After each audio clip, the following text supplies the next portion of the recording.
Good evening and welcome, everybody. It is 7 p.m. on Tuesday, December 11, 2018. And with the quorum present, I'm calling this meeting of the Wausau Common Council to order. We will begin tonight's proceedings with the Pledge of Allegiance. I pledge allegiance to the flag of the United States of America and to the republic for which it stands, one nation, under God, indivisible, with liberty and justice for all. Please press yes to take roll call.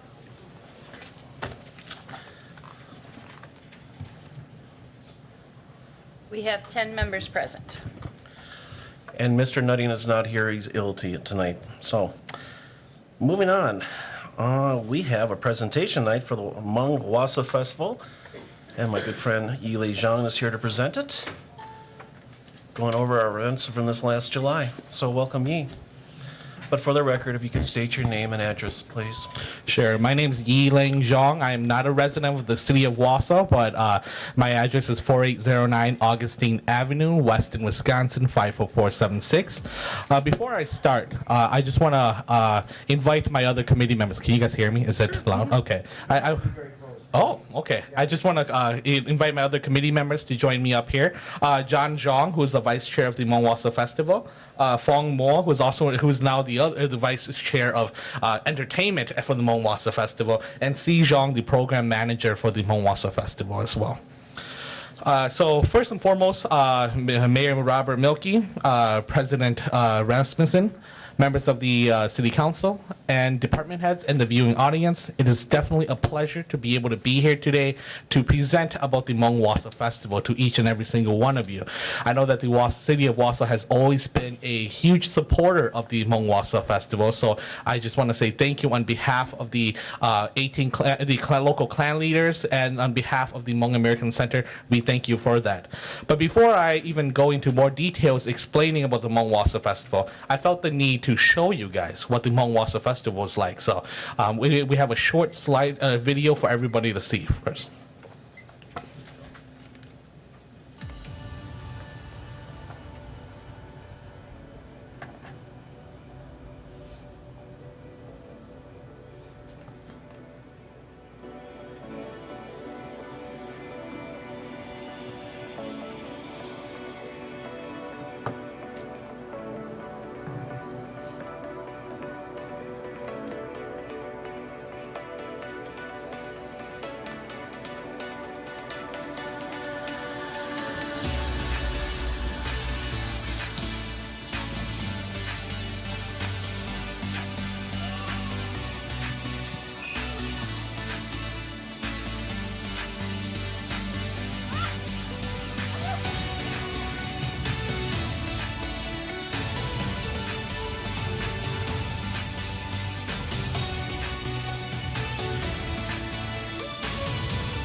So I promise not to take up too much time, but I just wanted to run over a few facts or some data from the Hmong Wausau Festival.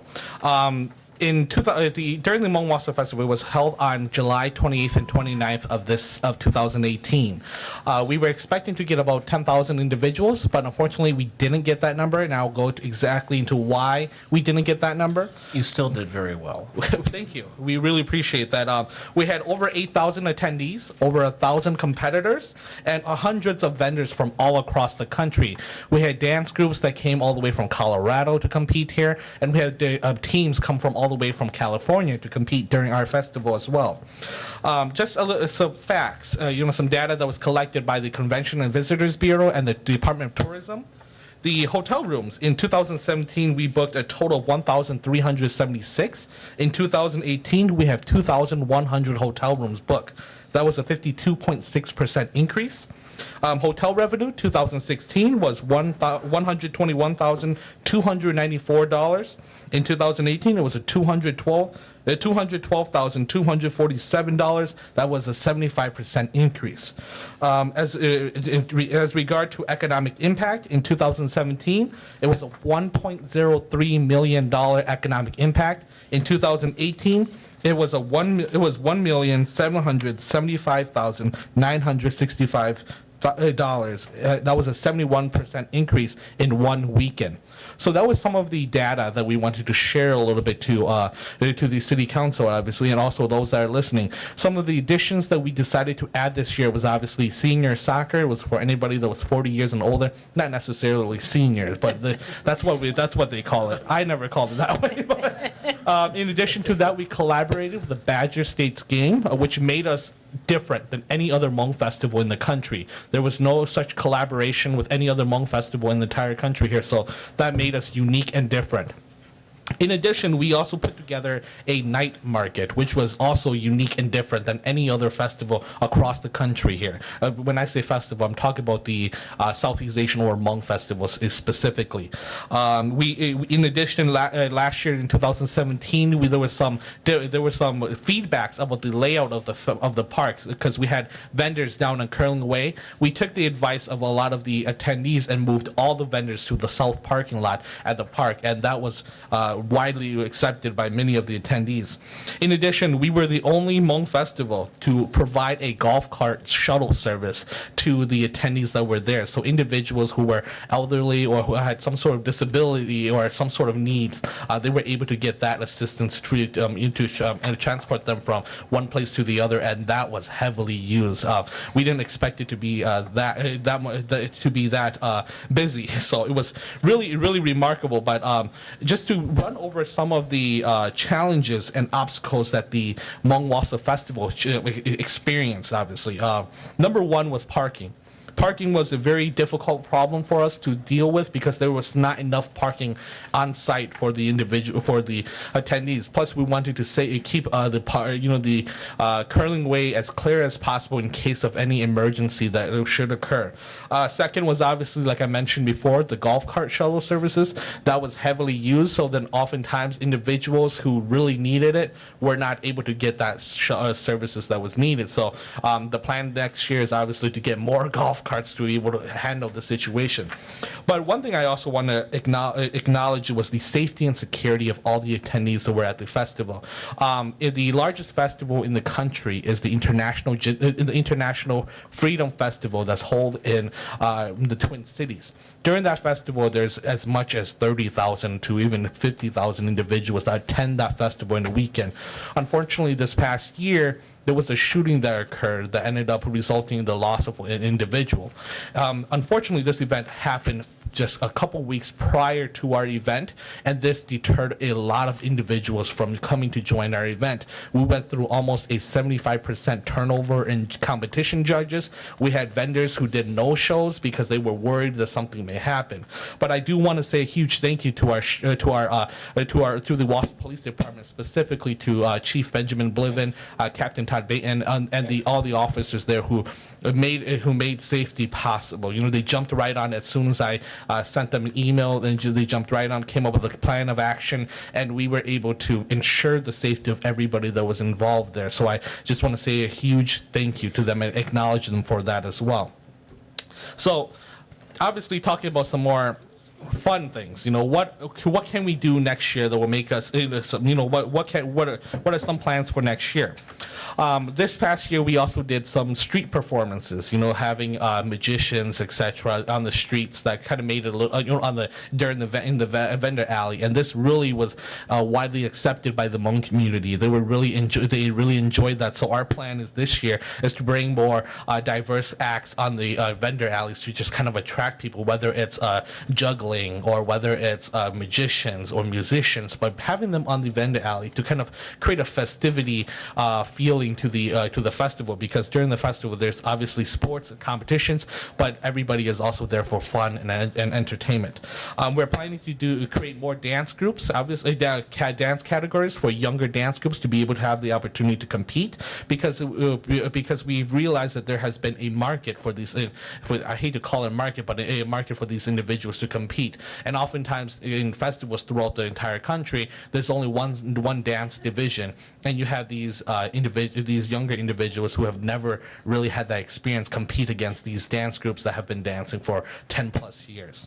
So on top of that, we also are planning to increase our stage size and tent size, because we had a lot of feedback from the dance schools in the Twin Cities, who has expressed interest in coming to Wausau to compete. These dance schools have dance groups. They have multiple dance groups that has 10 plus individuals. So if you think about it, 10 dance groups from Minnesota, 10 individuals, that's 100 dancers plus their family and members, etc., who will be there for the whole weekend to perform, or to watch them perform.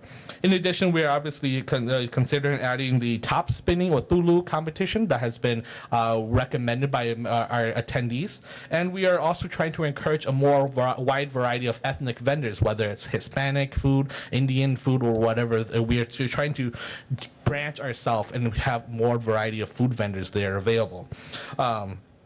Just another few facts, though. The committee members, the committee, we had 38 committee members that helped plan this event, each of them chairing their own department. What was really remarkable was that 16 out of the 38 committee members were younger than 25 years old. Half of the committee were women or young they were all young leaders, and it was remarkable at the energy and how determined they were to help make this event a wonderful event.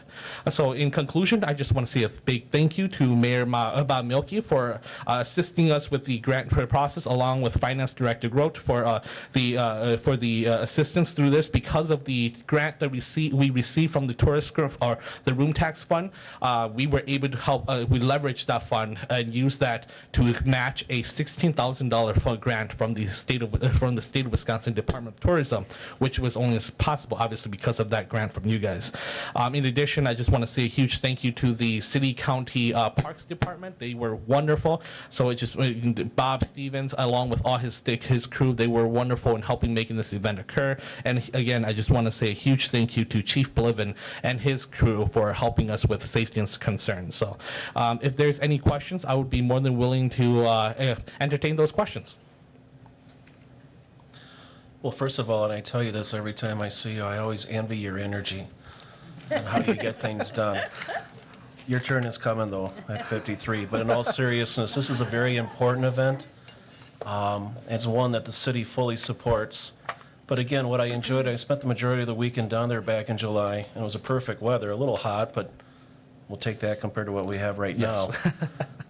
But the thing that I loved about it the most is that it was positive. It was fun. Mm-hmm. People were enjoying themselves. Not to mention the economic impact. So it really does affect the city of Wausau in a very good, positive way, and I thank you. 2 years, I know you're getting down on yourself. To have 8,000 people down there, and I know there was some issues, that type of thing, on the week before, but just the same, a resounding success. So well done. Congratulations to you and to your committee. Guys, smile. It's a good thing, okay? It would have never been possible. If I was I alone ran that event, it would have never been possible. It was because of all the planning committee members, who are 38 of them, along with the hundreds of volunteers who traveled all across the state to help us. That made it possible. So it's a good community with a lot of good people. Mm-hmm. Mrs. Tao. And thank you, Yilang, so much for providing the presentation. I don't think you give yourself and your team enough recognition.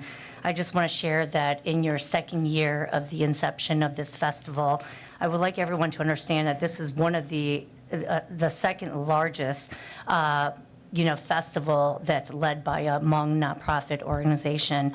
And to compare us to the Twin Cities, you and your team and your committee have come a long way. I heard many great things this year about how it was family friendly. You added the night market or the night festival, which was completely different than what I've seen throughout the country. And so I commend you on that. I appreciate all the donors and all those that provided grant opportunities to make this community engagement festival, available for the Wausau community.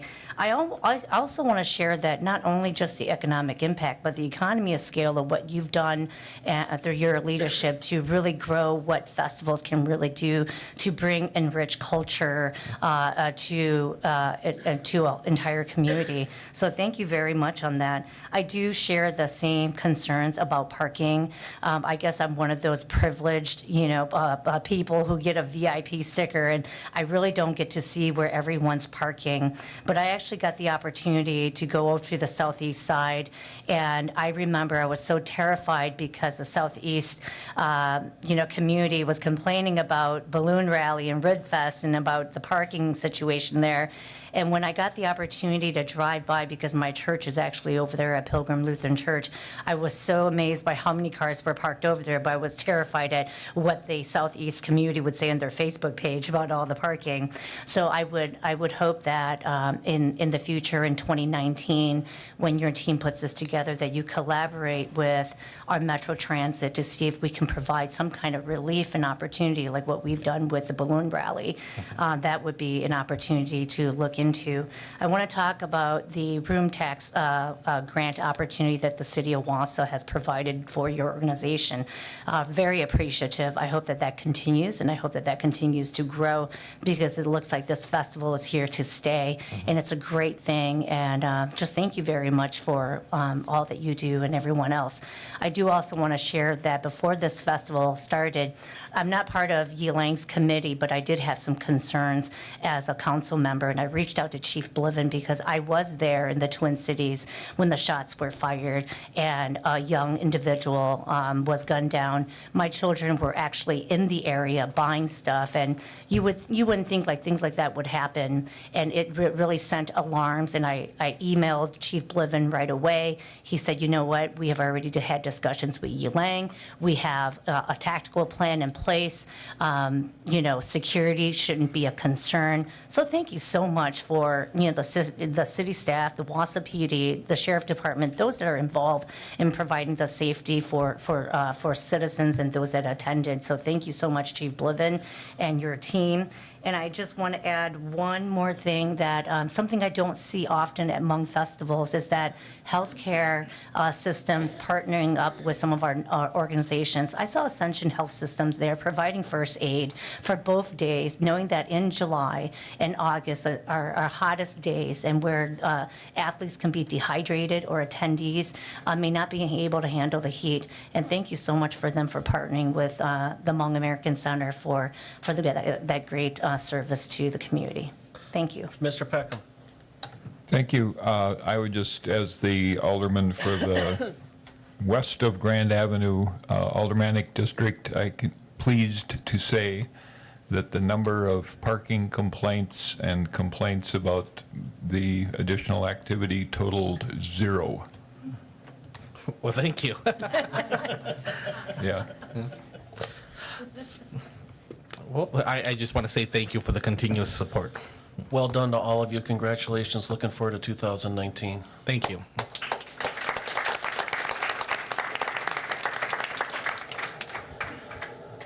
And then moving on, we have a number of residents that would like to speak tonight. I'm going to start with Matt Kadodais. Gosh, I hope I said that right, Matt. Correct me, and then please state your address and limit your comments to 3 minutes, please. Yeah, my name's Matt Capadise. I reside at 9602 Newberry Drive in Weston. I'd like to take the time today to discuss this resolution we were discussing from the Planning Commission about the height of the sign at the Time Federal Savings Bank. A lot of effort went into this. This started back in June. We were told originally you go up as high as 30 feet. There was no need to do that. So what we had done was we came up to a 16-foot height is what we were looking at, feeling that was well within what we were originally told. The reason for the 16 feet, which seems so important, is because of the EMC, the Electronic Message Center, which is located below the sign, can be seen at a 6-foot height. So when we looked into the demographics of the sign and all, an average SUV is approximately 6 feet tall. And at that intersection, right now, the bank is claiming that, not many people can see it when there's traffic stop. They're even going by with other vehicles. This would keep the EMC above the 6 foot or right at the 6 foot height, which would give the whole sign the actual height is what we were trying to achieve. Last week, or a couple weeks ago at the Planning Commission meeting, it was decided they were looking at 10 feet now instead of the 16. And then Mr. Peckerman decided to, he had brought up, well, why don't we compare it to the Thunder Loop sign, which it looks like from the picture that was shown that it was approximately 13 feet tall. So the following day I went out there and I measured that sign, and it does sit on a hill, and the bottom of that sign is actually 5 feet 6 inches above the street level. Taking that into consideration, it puts that sign at 15 feet 6 inches above the street level. Looking back at Time Federal's sign that we're looking at a 16 foot, it actually sits down in a hollow approximately 16 inches, which in essence, the finished product would be approximately 15.6 when done. So we were hoping that we could come to a consensus to leave the sign at 16 feet, being compared to Thunder Loops, and we wouldn't need to change any plans. And Time Federal also, in their mass marketing, all the signs that they're doing in Medford, Marshfield, Wausau are all at that height already, and the other two cities have granted it at that height, so they wanted to keep it that way. So I'm just asking for your support in that. So what you're asking for is it to go back up to 16 feet, which is what you had originally proposed at the Plan Commission, but because of the Thunder Loop, it was a little bit higher. And if I'm correct, I'm trying to look at the notes here. Because Plan Commission approved, if I recall, it was like 13 feet or something like that. So basically, what is your time frame right now? Do you plan on putting that up here in the winter, closer to spring, or what? Because we can't just arbitrarily say, sure, we're going to switch it to 16 feet tonight. It would have to either be tabled or brought back to Plan Commission. Oh, we're looking at probably, I would say, in the next few months, if not in the spring, depending on, we're trying to get the whole sign package for all 3 locations at the same time. Okay, so file I number. don't, like I said, I'm not looking to say, yeah, it's approved today, but looking at, that is being considered, and we are looking to keep it at 16 of it, if there's any, I guess, disagreements with that, I'd like to, I guess, answer some questions if anybody has any. Okay. All right, then. Thank you, sir.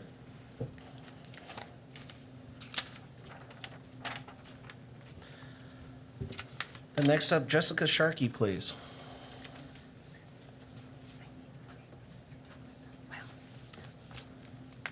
Can't do that at the last minute. Go ahead. If you Jessica could. Sharkey, 1498 Roberts Road, Mosinee, Wisconsin.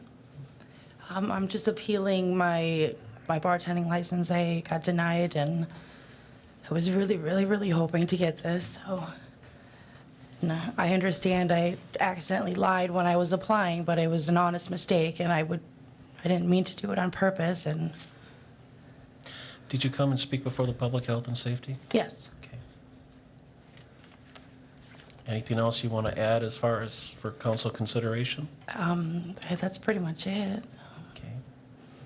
Don't want to describe what happened or the mistake or anything like that? Well, the mistakes, it was my friends, and I was just in the wrong place at the wrong time, hanging out with the wrong people, and I would never, ever do something like that again. And I would be horrified if it happened in front of me to somebody else. And how long ago did this happen? 7 years ago. All right. Anything else you'd like to add? Okay. All right then, thank you. Thank you. Next up, please, Ms. Judith Miller.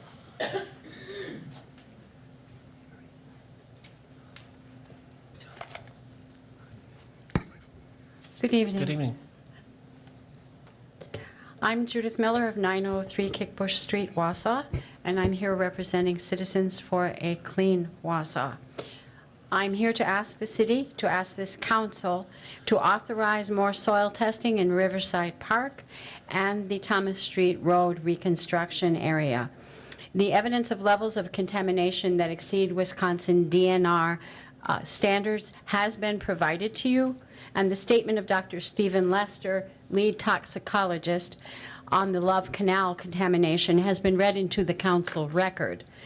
As Dr. Lester pointed out, the Wisconsin DNR letter report did not address the cancer risk in this area, an omission that is not in accordance with standard scientific protocols, meaning that that letter report is inconclusive, inadequate, and unreliable.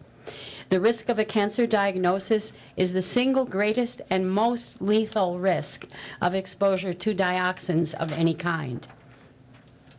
We have Citizens for a Clean Wausau also ask for a public hearing process prior to the testing to assure that the concerns of Wausau voters are fully and completely addressed. Again, Citizens for a Clean Wausau asks the city to perform more testing in Riverside Park and the Thomas Street neighborhood, and for a public cooperative process, no other process is acceptable, to determine how to proceed with that testing. Wausau's future and well-being depend on an accurate analysis of the potential health risks. Thank you for your time.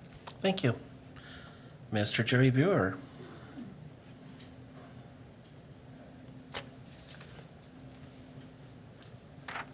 Good evening. Jerry Buer, 503 3rd Street, Wausau. A month ago at the meeting, I appeared, and I appear as both an environmentalist, and I'm proud of that label, and as a member of the Citizens for a Clean Wausau.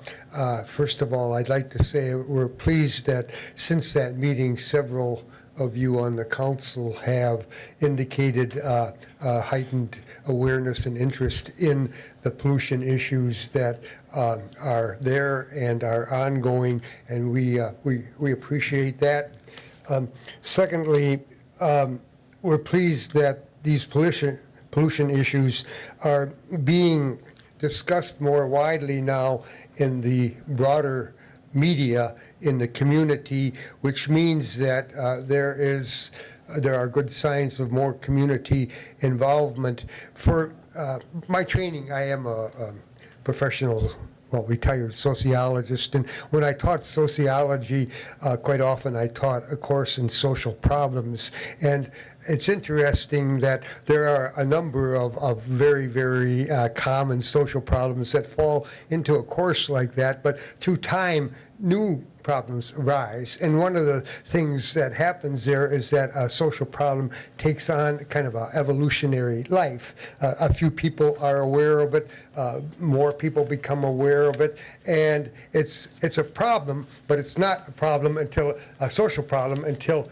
it's out in the broader social community. And I think that there are signs that the community, the council, and in the broader community, that there are more signs of more awareness and more people being concerned. And we hope that down the line there will be more and more community involvement in solving or working with these problems. Finally, I would encourage the council members who so far have not indicated a great enthusiasm for this effort to, consider it more deeply and come on board. And as a result, I would hope that we would end up, as the previous speaker said, with more widespread testing. That is the thing. We know that there are areas in the community that need more and extensive testing. One example, I think, was recently, with the rezoning of that area that was once part of Connor Forestry, that is an area that has been evidently rezoned to residential from commercial, but who knows what's there? Possibly the problem has been rectified, but I, for one, certainly would not buy a lot there and build a house until there was more testing. So again, would encourage you folks to more to come on board, and as the community awareness grows, certainly more testing to be done. Thank you so much. Thank you, sir. Next up, Mr. Tom Killian. Bless you. Good evening, Tom. Good evening, Mr. Mayor, and Tom Killian, 133 East Thomas Street. Thank you for the opportunity to comment. And I would agree with the other volunteer members of the group that there have been some indications of progress on this matter, and actually interest from several committees, but perhaps we find ourselves in kind of a unique, awkward spot. It's kind of like having many cooks in the kitchen, but no hope of a dinner bell, perhaps. So I think the question is exactly what is the process moving forward? I mean, it is encouraging that that many on the council are taking interest and supporting some of the testing efforts, but what exactly is the time frame and the process? People can continue to come from the community and speak, and we're willing to do that, and thank you for the opportunity, but we're not here to lead you. We're hoping you will lead, and I mean, all Wausonians, the same with us, and so what is the process? And if you'd allow me, Mr. Mayor, some form of interactivity like the prior speakers were afforded, would it be possible to have just a public involvement process that's kind of a collaboration with the city and the people, and perhaps the DNR? I mean, certainly hope they would want to attend this. I mean, that kind of cutting to the chase of some interaction and productive that's beneficial for the city and the people, and I hope the council would like that, and you know, not with a sleight of hand, but a sincerity of heart, and so I would request that perhaps, if possible, no later than February, so that we could have this joint dialogue with any community member, government member, organization that would like to be involved, just so that finally, after all these years, citizens' goals and concerns can be expressed to regulators and the municipal government, but not with just the right to speak, but the right to be heard, channeling a little RFK, not original, but that would be my request. Thank you. I hope that can happen. For the record, RFK was a hero of mine, so somebody I admired. So, Something we agree on. there you go. There's more to it than that, Tom. Okay, then. Moving on, starting with the consent agenda, starting with file number 18-1101 from the council for the minutes of the previous meetings for November 13th and November 27th of this year, and ending with file number 18-0108 from the Public Health and Safety, a resolution approving or denying various licenses as indicated. If I may, I just wanted to say, I don't know if it's on or not, that if Jessica did come forth and ask for a reversal, I believe, of the denial and approval of various licenses. Okay. If some council member does choose to pull that from the agenda, let me know and I'll move it elsewhere. Okay. Mrs. Rasmussen? Thank you. I was just going to, I guess, address Tony's comments and encourage the council to keep the denial intact. The Public Health and Safety Committee had direct interaction with Ms. Sharkey, and we also then questioned the clerk about how the questions are asked of the applicant. The applicant asked directly about her conviction history, was dishonest with the clerk's office. And so that said, whether intentional or inadvertent, they are read a statement by the clerk's office when they apply, indicating that non-truthfulness in that process is immediate grounds for denial, and that's what took place here. And so, you know, that I would encourage that the item be left on the consent agenda and that the denial as vetted by public health and safety be upheld.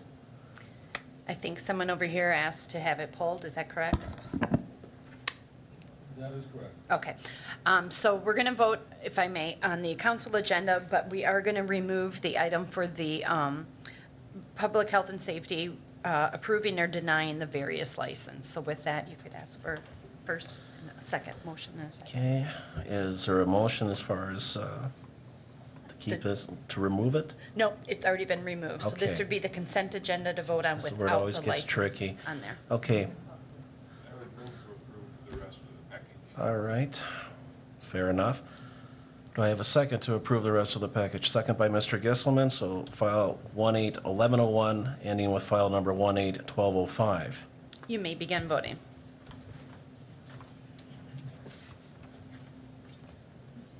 That motion has passed unanimously.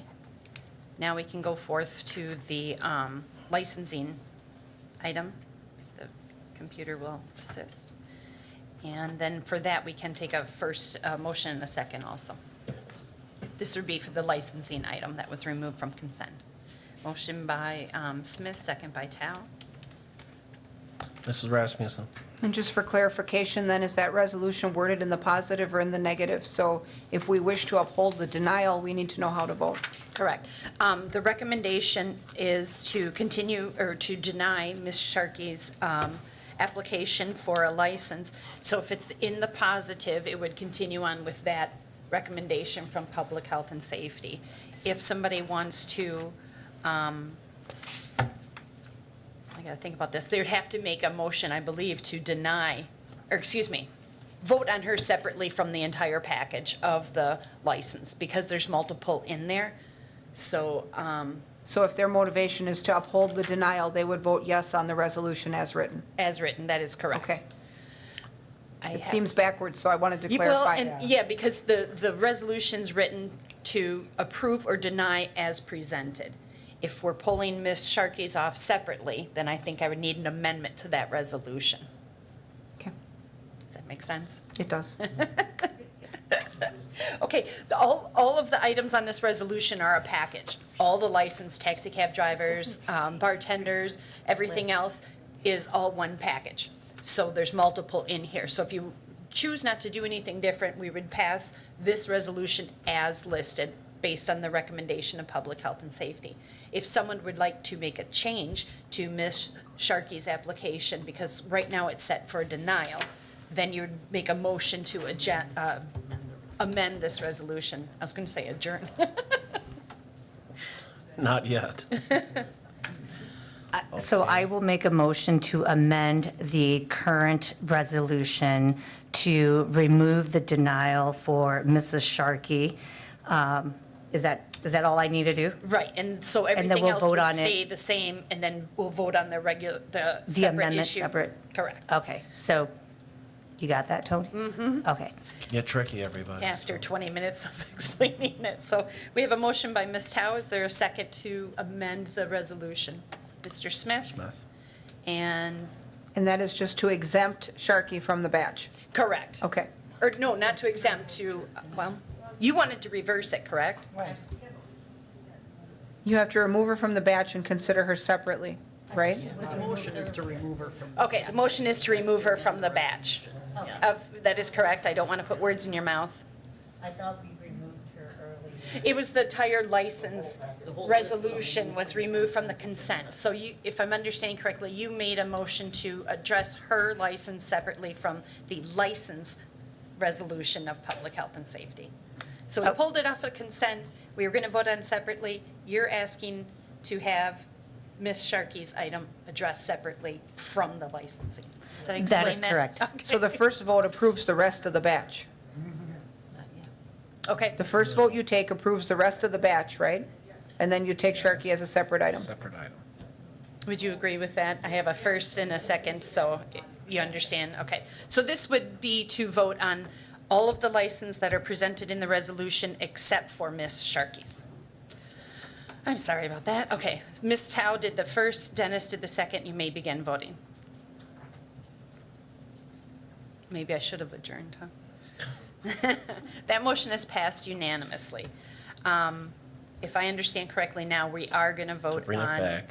the Actual, license exclusively for Ms. Sharkey. And it looks like Ms. Collins. Mrs. Towle? Thank you so much, Mayor. I want to share a story with all of you. When I was about 21 years old, I've never filled out an application before, and I don't know how old Miss Sharkey is. But I remember going to this big tech company in the Twin Cities, and I filled out my application. When I got to the part where it says, have you ever been convicted of something? The first thing that came to my mind was, oh, they're probably referring to like a felony, right? And I said, well, no, I've never been convicted of a felony before. I didn't even care to read it. And so I quickly just wrote no, that I've never been convicted. And so what they did was they made me come back to refill out my application again. And I didn't understand why. At 21, how would I know? I've been barely employed. I just got out of school and finished my little 2-year certificate degree in computer networking. And I remember when I checked off no again, because I'm like, well, why? They probably misplaced my application. And then the HR lady came back out to me. She said, I'm sorry, ma'am, but we won't be able to offer you this job opportunity. And I said to her, well, why? What did I do wrong? She said, well, you know what? You checked off no here, that you've never been convicted of a certain crime. And I said, okay, well, what crime was I convicted of? And she said, well, you actually have a misdemeanor on your record. And I said, for what? And she said, well, you had a public nuisance citation, and it's actually considered a misdemeanor in the city of North St. Paul. I was young. I was the age of 18, and, you know, I was a college student. I threw a little bit party, and I was a little bit loud. And I got a citation, but I never realized that it was considered a misdemeanor. I never even considered that the question they asked on the application was referring to a misdemeanor. I guess at the age of 21, I guess I just never even thought or considered, you know, and I foolishly just filled out the application. So when I read the information in the, you know, since we received the council packet, you know, I felt for you.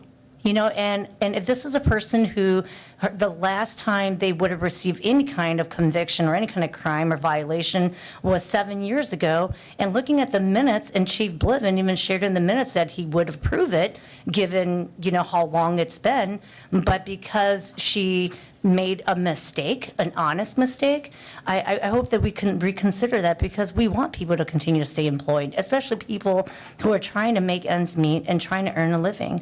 So that's my feedback for consideration. Thank you. Mr. Neal? Thank you, Mr. Mayor. And you know me, when these things pop up, I tend to lean over at the bleeding heart side of things. Having not, you know, attended that meeting and I don't have a intimate knowledge of, you know, what it all, you know, happened there with regards to the application. The first question I had here was, okay, well, what was the degree of this conviction? Was it a big deal? Was it a horrible felony or what? I have no idea if it was, you know, parking tickets. So that makes me wonder, and it makes it hard for me to vote one way or another, not really knowing that. You know, something like Alder Tao has described, to me, is perfectly acceptable as an exception. We tend to be very by the letter on these denials and approvals. But I don't really know enough yet to make a heartfelt vote, so I'd welcome more information. Mr. Peckham? Thank you, Mayor. I think if you look down through the nitty-gritty on the agenda, it says that the license were approved as they came to us on a 5-0 vote. But that was the eventual package after we voted 2-3. It was split on Ms. Sharkey, and several of us did feel that enough time had passed so that she probably is unlikely to do such things again. And I can't speak for anybody else, but I did find Ms. Sharkey's explanation of why she answered the way she did was plausible. And I think, I don't know if there could have been an opportunity or an explanation to her about how she'd answered or something like that. Maybe it would have gone differently, but I would be in favor of giving her a shot on this. Thank you, Pat. In our haste to move along with this confusion, I did We not did not get take a a motion. motion or a Or a second. second on her license specifically. So I guess I had just written it down to approve or deny Jessica Sharkey's license application. So if someone would like to make the motion, Mr. Peckham, and what motion are you making, to approve or deny? I just want to make sure. I we're would clear. move to approve, and I think it would be a prudent move on our part. Okay, and is there a second to approve, Ben, Mr. Neal? Okay, thank you. Ms. Rasmussen. Mrs. Rasmussen? Thank you. Periodically, this happens in public health and safety, and so when these folks come in to appeal, the committee sometimes will bend on those recommendations and sometimes they don't. And we've got some established criteria for when we approve and when we deny, and that largely depends on the totality of the record. Now, in this case, the violation in question is drug possession and disorderly conduct. And so I would certainly think that those are things that when someone is, arrested for or convicted of, they don't forget over time. It's pretty significant. That's not a parking ticket. And the opportunity for Ms. Sharkey to interact with the city clerk's office happens face to face. They're not asked about felonies or misdemeanors. The question is, have you had any arrests or convictions, yes or no?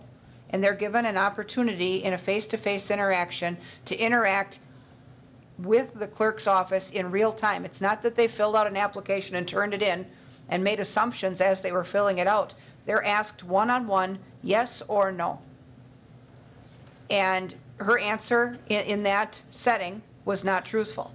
If she was unclear about the question and she wanted to say, do you mean this or that, that opportunity is there, and it wasn't taken. Now, bartenders' licenses, while they may seem to some to be insignificant, allow a person to work alone in control of an establishment. Not having a bartender's license doesn't mean you can't work there. It just means you can't be alone. You can't be the sole person in control of the establishment. Now, to get that license, we have higher standards than some of our neighboring communities.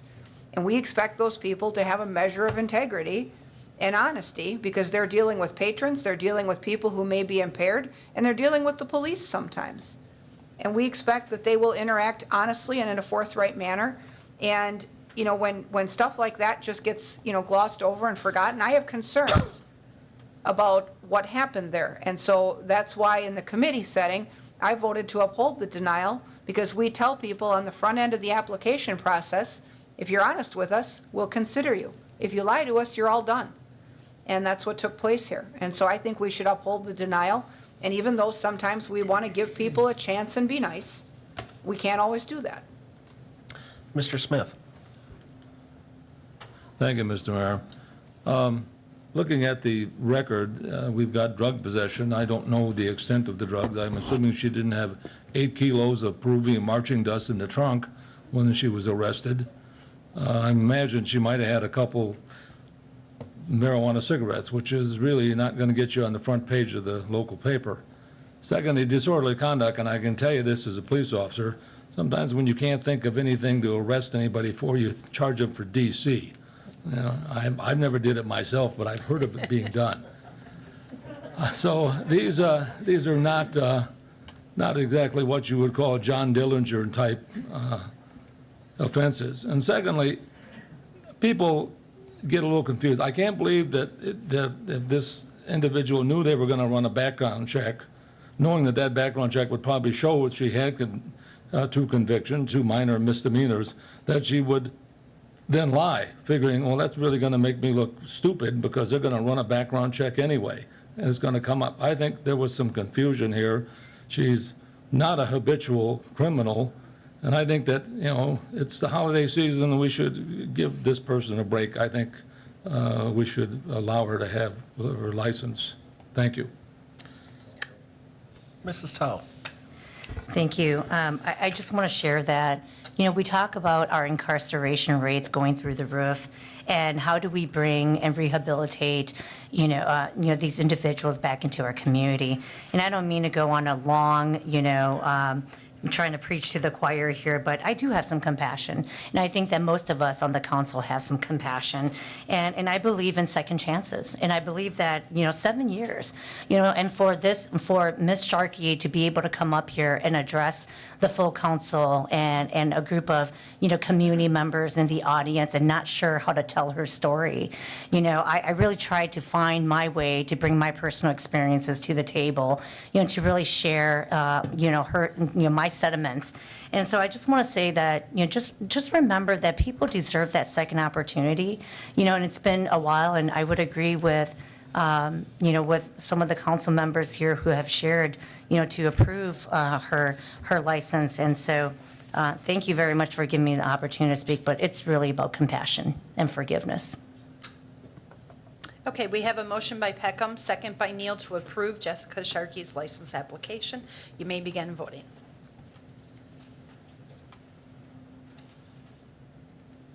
That motion has passed 7-3. Jessica, if you want to come back into our office, we can assist you with those, or give us a call. Next one's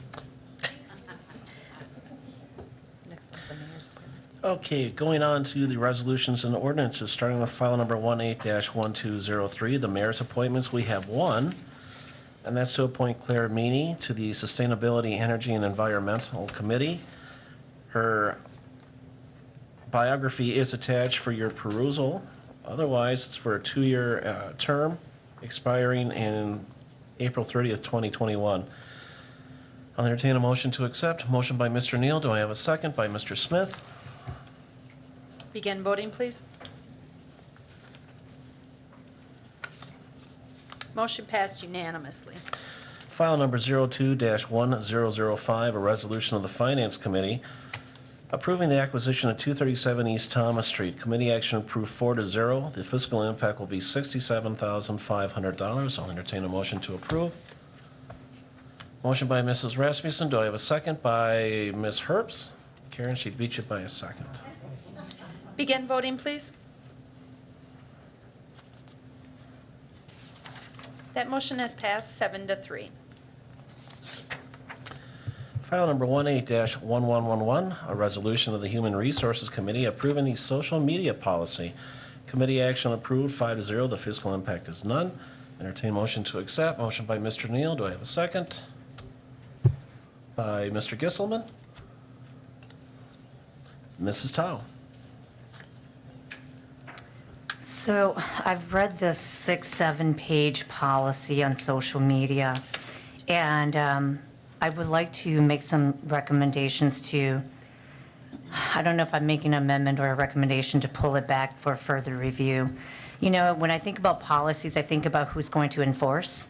I think about who's going to take on the responsibilities to actually go and, review and respond and provide, PR and, communication, to the public and to the community.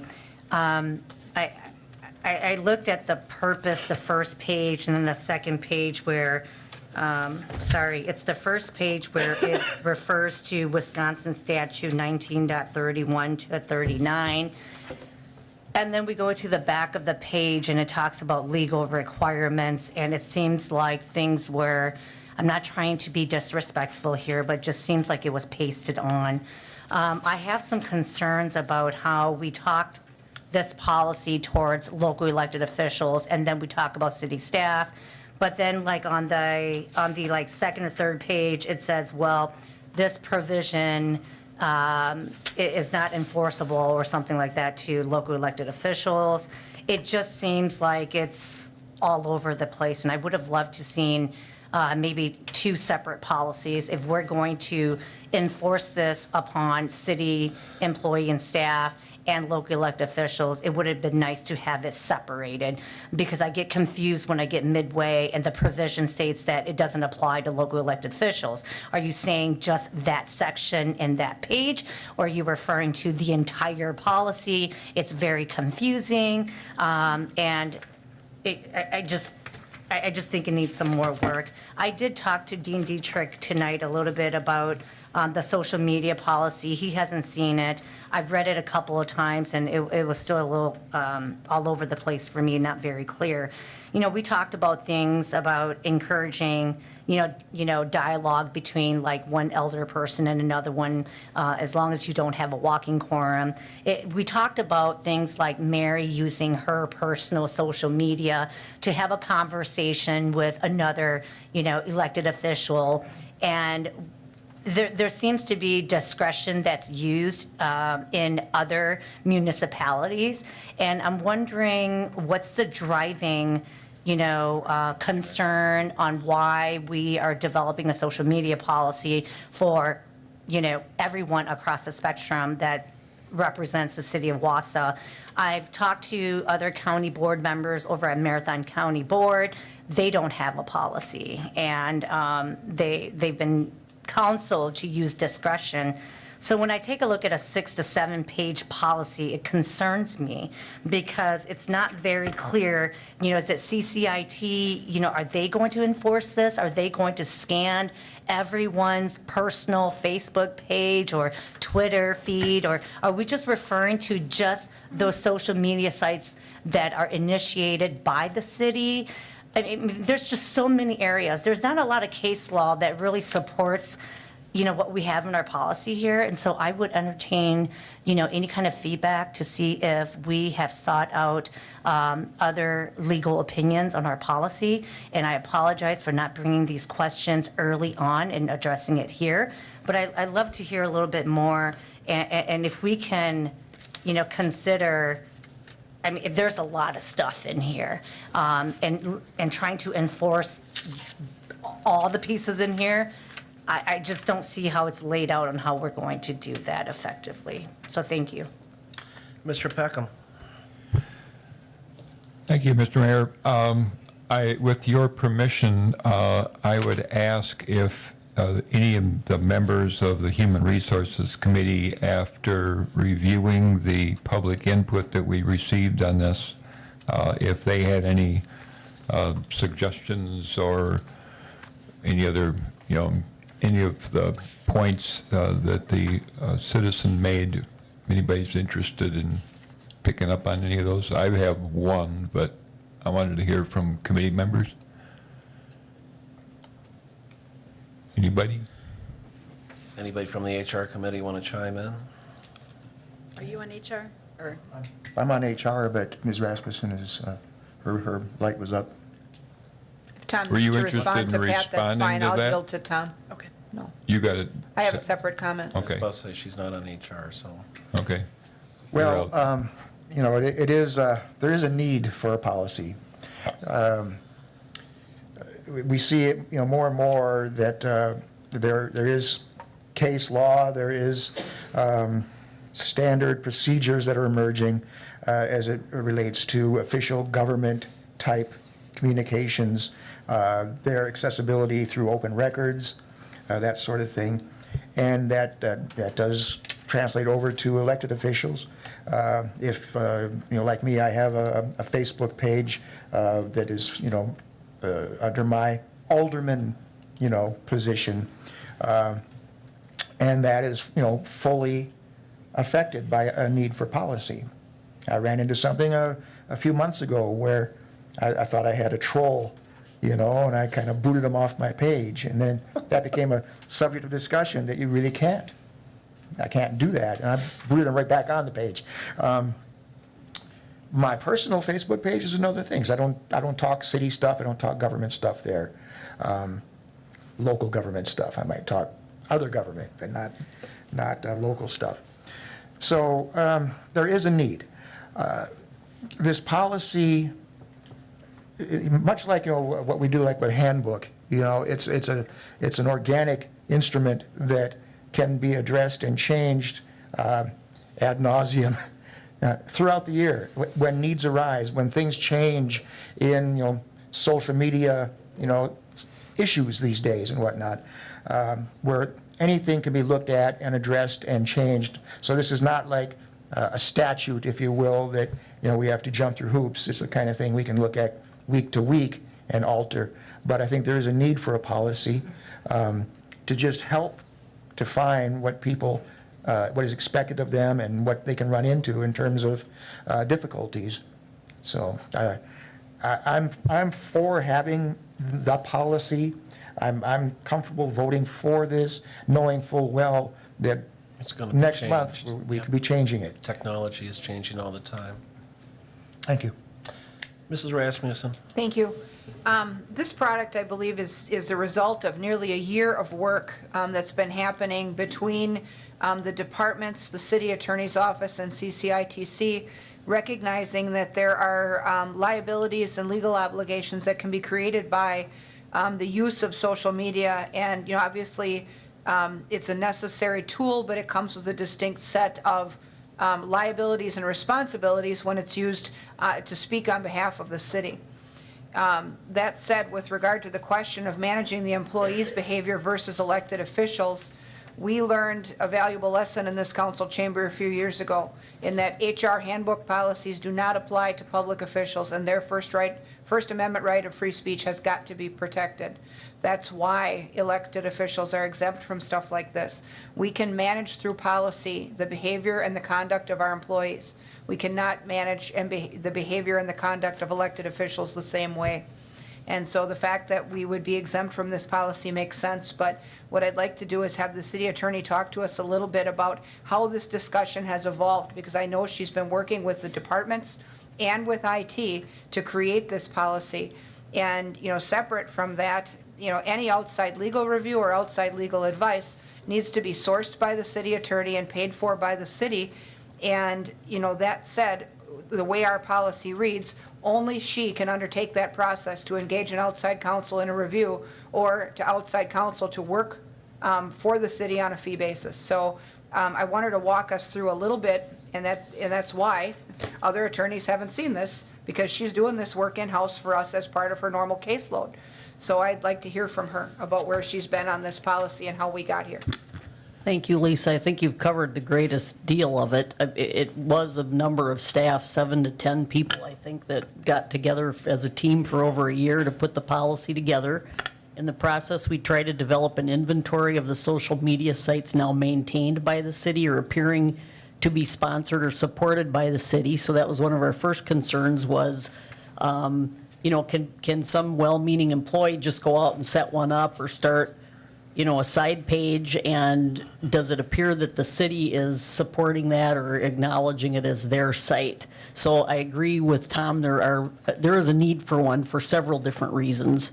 So at that time, we pulled all the statutes, we pulled policies from various places, we checked, CIVMIC's got a standard policy, that's not the one we have here, but that's another one that's way shorter and much less detailed.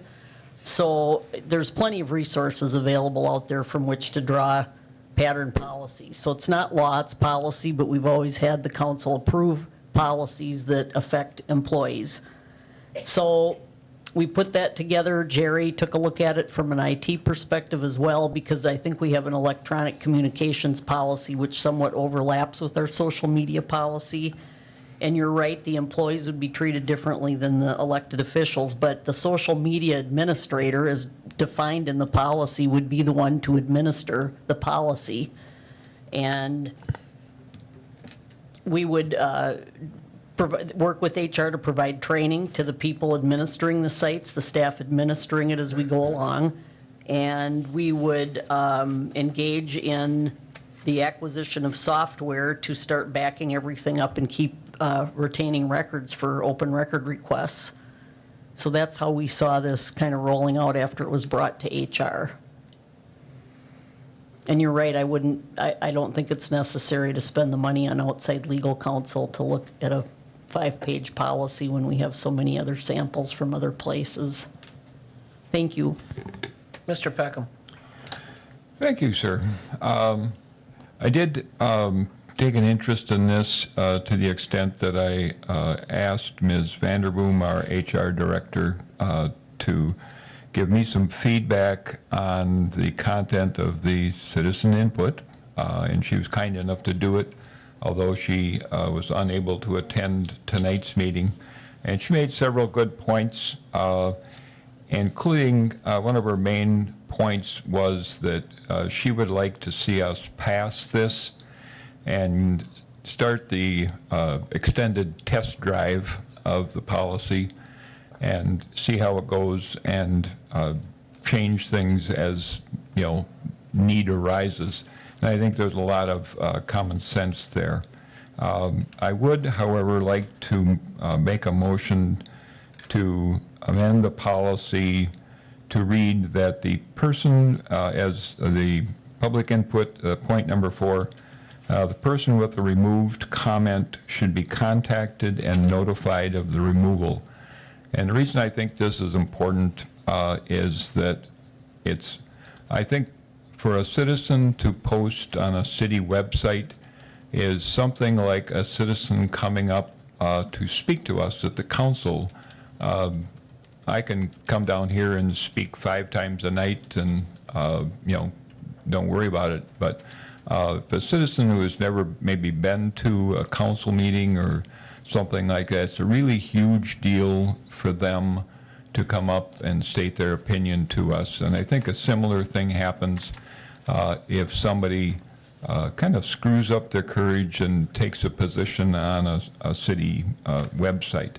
And so it's very important to them, and I think if we just look at it and say, well, that's out of line, we're going to flick it off of there and go about our day, I think that person should be notified that this thing that was important to them was judged inappropriate and it was removed.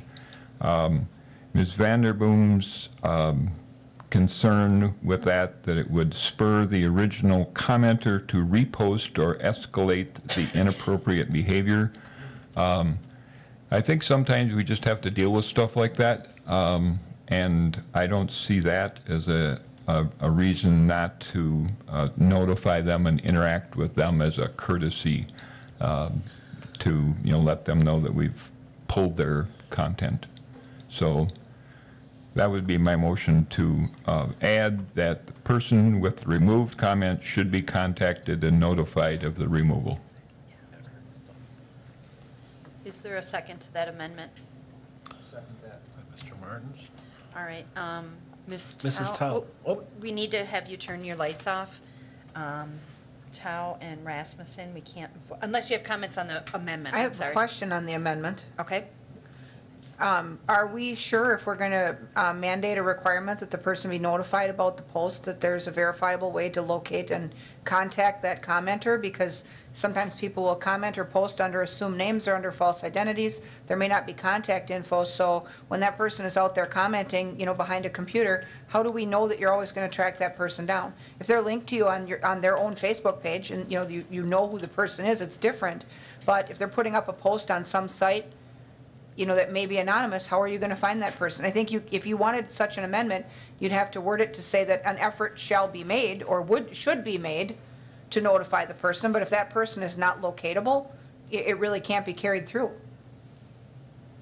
I would be pleased to have my suggested amendment modified in that manner. That would be a second amendment of the first one. Or a restatement. Or I could restate my motion to say that an attempt will be made to contact the person with the removed comment and notify that person of the removal, if possible. If possible. Thank you for the clarification. Okay, just a moment, please. Lots of people like to catfish. Acceptable to the second? It's acceptable, yeah, good faith effort is what I'd want to see. So Good faith effort. I like that. Okay, It's kinder and gentler. okay. And this is a comment on the... Okay, let's vote on the amendment first, and then we can go back to the original. Okay, just a moment, please. And this would be motion by Peckham, second by Martins, to amend the language of the policy that the person whose item, and I'm paraphrasing, I'll listen to the minutes later, or the audio, the person whose comments have been removed, the alderperson or staff would make, it would affect the staff too, right? Would that? It'd be People administering. Anybody administering the post, a good faith effort would be to contact and notify that person of the removal. Okay, Ms. Tao, can I have you flick off your lights so we can vote on that? Is everyone clear what we're voting on? Okay. You may begin voting. Okay. That motion has passed unanimously. And then you wanted to make a comment on the original item? Okay. Thank you, Tony. Just a point of clarification, Council President Rasmussen, you shared that elected officials are exempt from the social media policy? They're exempt from the employee handbook. The provisions That's not of what the- I'm asking. I'm asking the social media policy. That's what I that- said. The elected officials are exempt from the provisions of the employee handbook. So we are exempt from this social media policy if it gets approved tonight? We're exempt as she's got stated that we're exempt. Okay. So I- under her chapter about elected officials, Yep. It's on page 3. correct. That's the provision right there. I just wanted to clarify, to make sure, because when you're reading this, not until you get to page 3 do you know if Correct. it applies to you or Correct. not. So just point of clarification, this social media policy does not apply to elected officials. It's a simple yes or no. That's a question for Ann.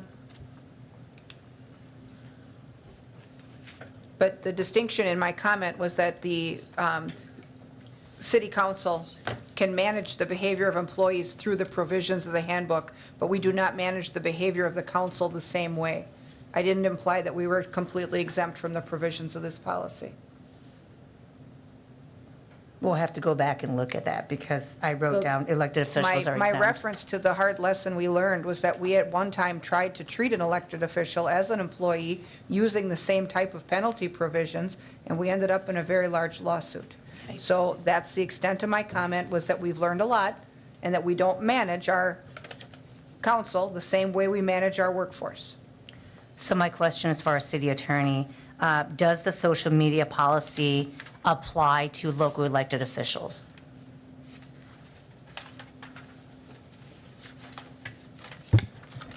I think that it does. I see what you're looking at on number 3. It says elected officials and their representatives are exempt from provisions of this policy which restrict employees from posting information regarding other departments. So that's what they're exempt from. Any provisions that restrict employees from posting information about other departments doesn't apply to elected officials. I would encourage us to really table the social media policy and review it, because when I read it from the front page up until I get to page 3, the only reference that is clear when I read the elected officials paragraph is that provision right there doesn't apply to us, but everything else in the policy does. So I think that we need to take some time to really evaluate this policy. I know that there's been a lot of work effort that has gone through the last year to develop this policy, but when you take a look at the front page and it references the Wisconsin state statutes, it talks about open records law. And then if you go to the back page, then you have the legal requirements back there. I guess my question is, which ones are we following? You know, we have a lot of reference and a lot of context in the social media policy, and we need to make it clear. Does it apply, does everything in here apply to everyone, including city staff and elected officials? I would like to have that distinction. And if it does apply to all, I would request that we have 2 separate policies, one that's clearly defined for city employees and one that's clearly defined for elected officials. Mr. Neal? Thank you, Mr. Mayor. I would agree with Alder Tao. I would move to remove all references to elected officials from this policy and have this policy be written in verbiage that only deals with city employees. And then I would also encourage that we have a separate elected official policy be, distributed when we can pull that together. So I would move to pull all references to elected officials from this document. Mrs. Rasmussen? Rather than try to amend it on the Excuse me. floor, why don't we just do a refer back to committee and let them rework it? Okay, and you seconded Mr. Neal's. So he is changing his offer to send it back to the committee to have it redone. Is that correct? I'm amenable to that, yes. Okay. Then I would second. Okay. And I don't think we need to vote on that, do we? No. Refer back to committee. It's got to No. refer back to You do? committee. Okay. Oh, you do? Okay, so are there comments still to be made, Ms.? HR committee, they're referring it back to, yes. Okay. Mr. Rasmussen, I think was. Mrs. Rasmussen? Thank you. The only comment that I would make is that the council is governed by the council rules. So if you want separate stipulations pertaining to social media use relevant to how the council operates, it would more than likely be a revision to the council rules, but not a separate standing policy, but it would be incorporated, I would imagine, by reference in our rules. Or an additional rule. But that would be something that we'd work out separate. Mr. Peckham?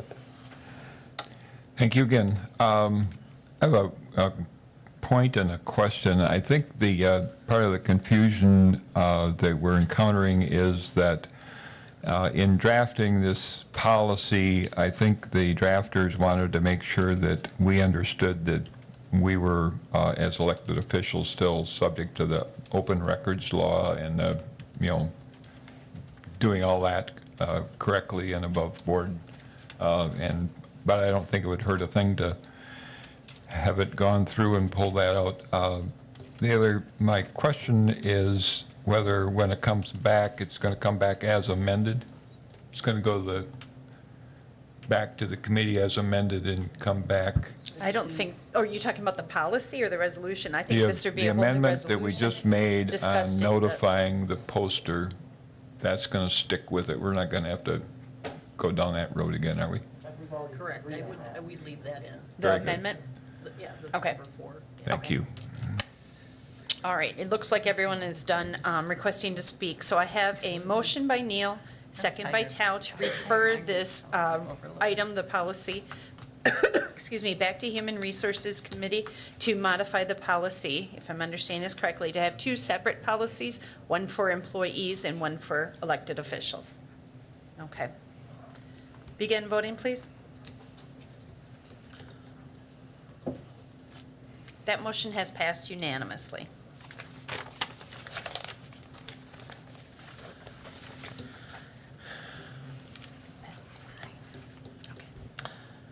Moving on to file number 03-0309 from the Plan Commission, a resolution amending the precise implementation plan at 900 South 17th Avenue to allow for new signage in a UDD, Unified Development District. Committee action approved 6-1. The fiscal impact is none.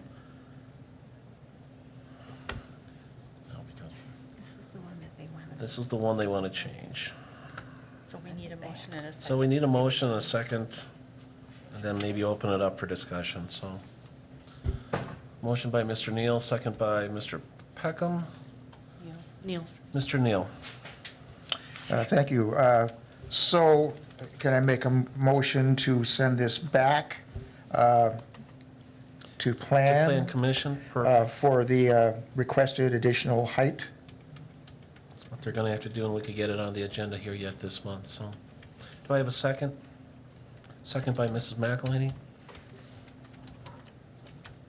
Oh, okay. I'm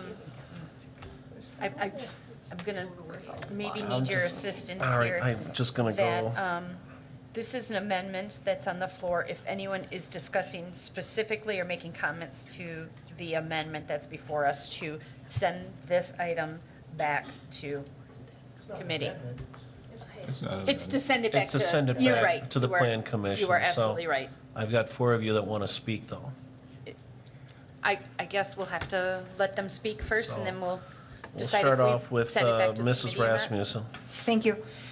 It seems like the only issue here is the height of the sign, and I think we're equipped to decide that and manage that here. It's a simple amendment. We don't need to take another month in the process, and in the meantime, they're waiting to then install a sign in the middle of winter. I mean, it looks like the Plan Commission approved, 13 feet. That said, I think that we're equipped to decide if we want 13, 16, 10, whatever. That's a simple decision for us, and I don't think we should refer back. And then once we dispense with that item, then I think we should have some discussion about the actual height. Can I remove my, my motion then? Thank you, because I totally missed it. Ms. McElhaney, are you amiable to doing that as well? Thank you. Becky's good with it, too. Okay, so if I'm understanding correctly, the vote is going to continue on with this item. So we do have a motion by Mr. Neal, a second by Peckham, and the next person to... It's Mr. Gisselman. Oh, actually, Are you on or you off? Can you turn on your mic, please? Of course. Just a reaffirming, so I think to the point of the, simple amendment to making the height 16 feet and let that go up or down would be just reflecting what Lisa said. They wanted it 16 feet. A simple, I will make that amendment that the height would become 16 feet and let the city council decide it one way or the other. But I think that's a simple amendment that would put that issue on the floor this evening, and we can decide what we want to do with that height. Okay, I have a second by Mr. Neal. and I'm sorry, is this to make the sign to 16 16 feet? Is that feet. correct? Okay. We have a second by Mr. Neal as well. Tao was Next up next. with me, Mrs. Tao. I'm turning the light off because I was just going to say the same thing as Lisa and Gary. Okay, so that's Rasmussen. Everybody's Okay. good. I have- Mr. Peckham. Nope. Oh, excuse me, No, Mrs. I have just the last Rasmussen. comment, I guess, or, well, a follow-up comment was that this is it's a commercial sign in a commercial district. And I think if we just, drive a half a mile north on 17th Avenue, we have signs that are of varying heights and, they're not an issue. And it would be different if this was in the midst of a residential area or if, we were trying to promote in this corridor monument signs only. But, we don't have that in other parts of the corridor. So it just, 3 feet isn't going to make or break this sign. Mr. Peckham. Yeah, the reason staff recommended sticking with 10 feet was that was within a UDD, I believe. But as we talked, and as the gentleman brought to our attention, the idea on the 10 feet was that everybody would be on the same nice level playing field, except then Thunderloo built their sign on a hill. So I would be completely comfortable with 15 and a half or 16 feet as has been moved. We have a motion by Gisselman, second by Neal, to amend item, 0309 to allow the sign at 900 South 17th Avenue to a height of 16 feet. And you may begin voting. That motion passed unanimously. Now we will vote on the original item as amended.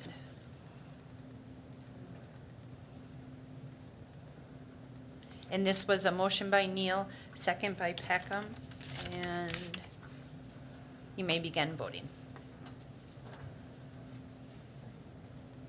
That motion has also passed unanimously. File number 87-0220, an ordinance of the Wausau Waterworks Commission, amending section 13.64.020, a basis for charges for sewer service charges. Committee action approved 4-0, the fiscal impact estimated at $1,028,670.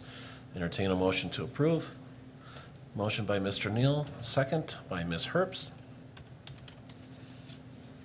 Begin voting. Motion passed unanimously.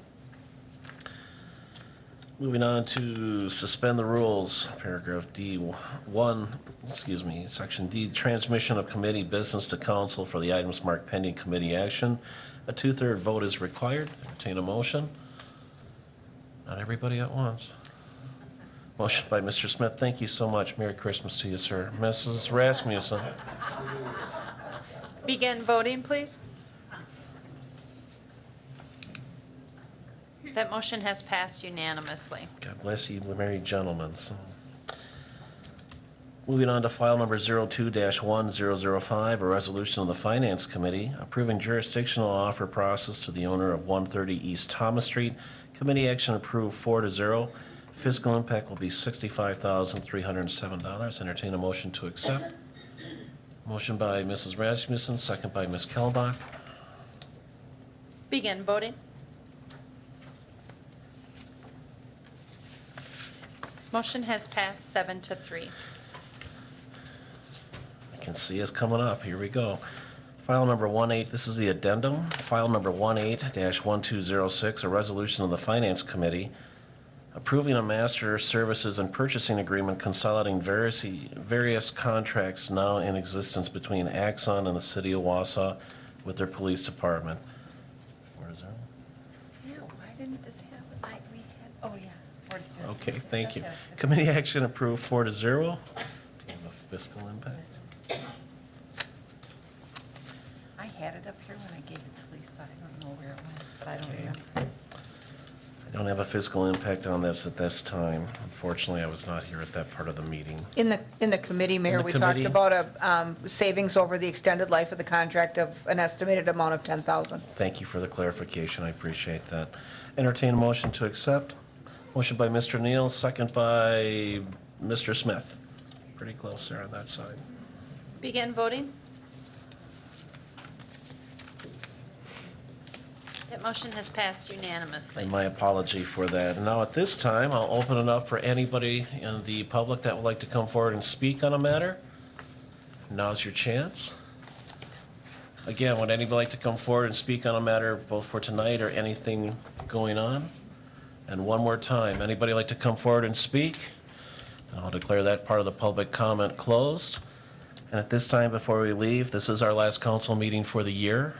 I want to say thank you to all the members of the council and all city staff. I truly wish for all of you and your families a very Merry Christmas. And to remember, there's a lot of good, positive things happening, and remember about the peace and joy of the season. And looking forward to a super 2019.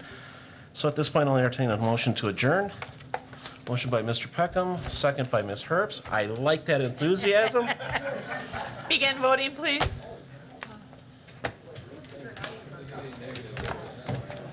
Motion has passed unanimously. Thank you, everybody. Merry Christmas and Happy New Year.